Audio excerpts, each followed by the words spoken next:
Era, History Untold dev interviewed at Xbox Developer_Direct. As you may have seen during our latest Developer_Direct, there's no lack of passion for gaming to be found when walking the halls at Oxide Games. The studio is full of game industry veterans who would probably bleed strategy board game pieces if you were to so much as nick them on the arm. This team has been crafting in this space for decades and has no shortage of ideas on what makes a compelling strategy game experience. Now, with Era, they're looking to carve out their place at the top table with their own take on one of the most beloved genres in PC gaming. Era, History Untold bills itself as a grand strategy game that's working to evolve the genre of historical grand strategy. But trying to usher in the next chapter of such a well-established space is a daunting task. Where does one even start? That's easy: look at what bothers you, and go from there. One of the first things we did when we started Era was to identify key aspects of the grand strategy genre space that have always annoyed us, like areas we could improve upon. One of those is optimal strategy, explains Oxide Games design director Michelle Menard. Something that plagues the genre space is that once you've kinda figured out how to win or how the game works, you've mastered it. You stop playing because you solved the problem. It was a binary problem because one of the key drivers of something like a tech tree is a static, solvable problem. If you've ever played a grand strategy game before, you should have a good idea of what Menard is referring to. We, as players, tend to dive in to find the simplest path to success, the optimal route down a technology or science tree, for example. Once you've settled into the playstyle you want, and know exactly how to make it work for you, you've essentially, to a point, mastered the game. What Era is trying to do is bring more unpredictability to the established order, encouraging players to test their adaptability and really consider the moves that lay out ahead of them. When prototyping, we wanted to do something that would force you to reevaluate, force you to think every single time you play and really look at what's ahead. Cards felt like a natural fit for that, explains Menard. Even in the early prototypes, we made a physical prototype of the game. You can deal them out, you can shuffle them, you can take them in and out.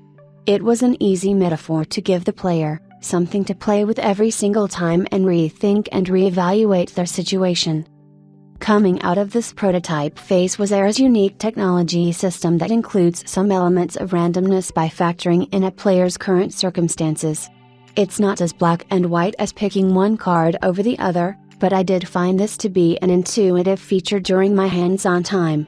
For example, it was always clear to me that if I were to decide to pick the astronomy technology for the time being, I'd be abandoning cosmetics or chariots temporarily to my tech discard pile. Where player choice really comes to play is when choosing to advance to the next era, for example a Bronze Age. When that occurs, you'll be given the choice to advance, gaining access to new and powerful tech, or continue in the current era building up your foundational knowledge. The weight of your choice matters because once you advance, you'll abandon access to any last-gen tech from the previous era, which could limit future research opportunities. I appreciated that this feature allowed me to push my luck, so to speak, and consider the wider implication on how that advancement and choice can interface with my overall late-game strategy.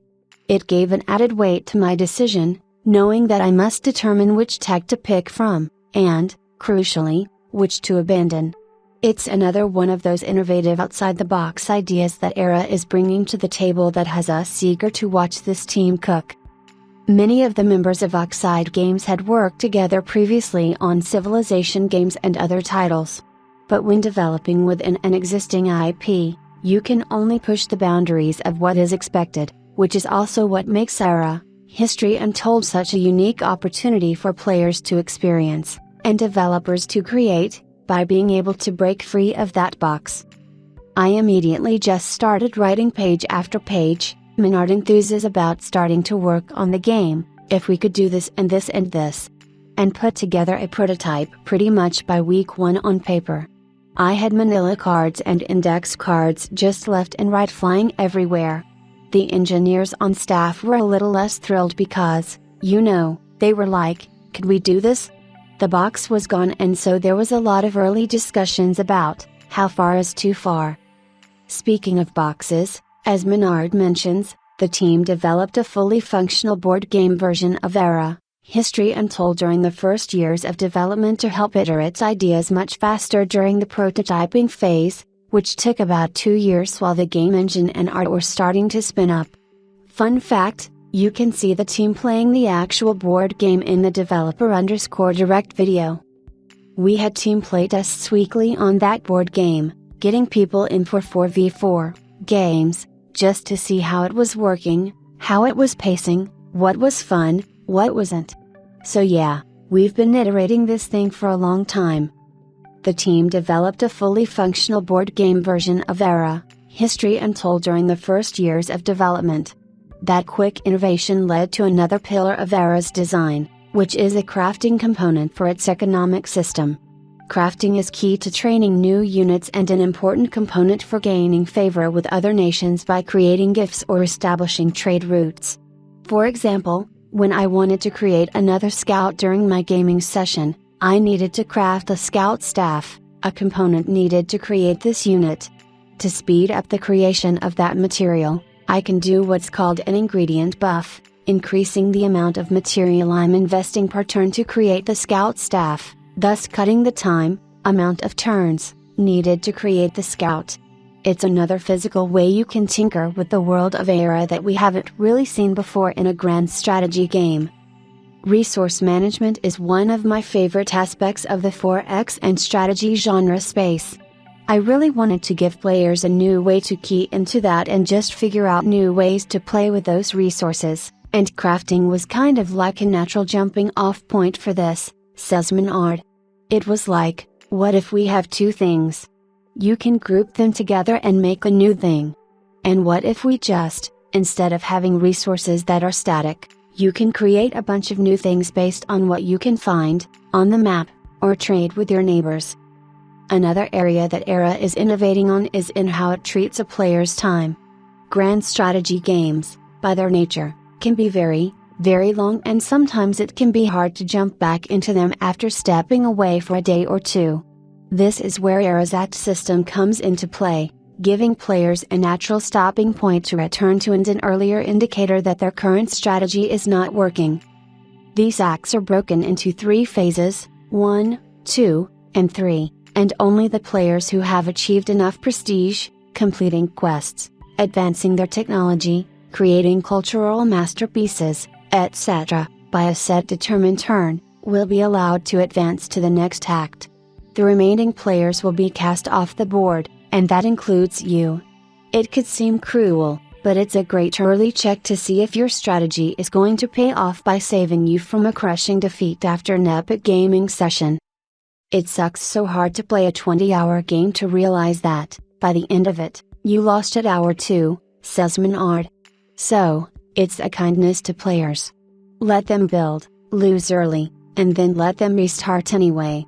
So, fail often, fail early, learn from that, and then play further because you know you need to learn from your failure to play these games. Nothing wrong with that, but let the player know they already lost and let them actually lose. Where the act system really has the chance to shine will be in multiplayer, an area that has, for better or for worse, been underrepresented in the grand strategy sphere. Realistically, it's hard to get you and your buddies together to play a game at the same time over, sometimes many, weeks. With the act system, it gives you an easy stopping point. Go through Act 1 on day 1, the next day play Act 2, and then day 3 is Act 3. It gives players an easier path to realistically organize, and complete, a multiplayer session with friends. As someone who has a very finite amount of time to dedicate to gaming per week, this is a feature I'm very excited for. Trying to pull off something as ambitious as Era, History Untold, and evolving the strategy space, is a significant challenge. From writing a full new engine, to the detailed level of art, to crafting the living world, to recording hours upon hours of live music, Era, History Untold's sheer scale could probably not have been achieved without the right backing. Microsoft has been a ginormous partner. A lot of times in games, even if you know they're super fun, They've got huge communities, they don't always have the most resources put towards them. Or you have the biggest budget, but sometimes a very short production schedule. Microsoft has been amazing to work with in that regard. What do you want to do in the genre space, and we will help you achieve those things. Whereas at other companies, we would have never had this kind of leeway or support. Era, History Untold will be released in fall 2024 for Windows PC and Steam, and will be available day one with PC Game Pass.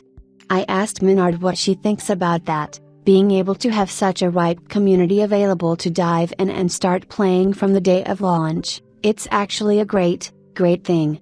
Oftentimes these kind of grand strategy games can be intimidating to get into. While some newer players express interest, you also must convince them to buy it, and that can be a step too far. To have the opportunity with something like Game Pass, they can keep playing right there on day one. We've always wanted to expand the grand strategy market with this title to new players who would never tried it before, and I think that's truly only possible because it is going to be on Game Pass. I also asked Menard what her vision looks like for the game, say 5 years from now, where she hopes Era, History Untold sits within the sphere of so many other grand strategy games. I certainly hope in 5 years we'll still be doing different expansions, more DLC, and start to branch it out in even further crazy directions, she says. We have so many ideas for different, even more out there, leaders and other kinds of crazy triumphs just bring players even more diverse experiences that you just wouldn't get in the traditional strategy space.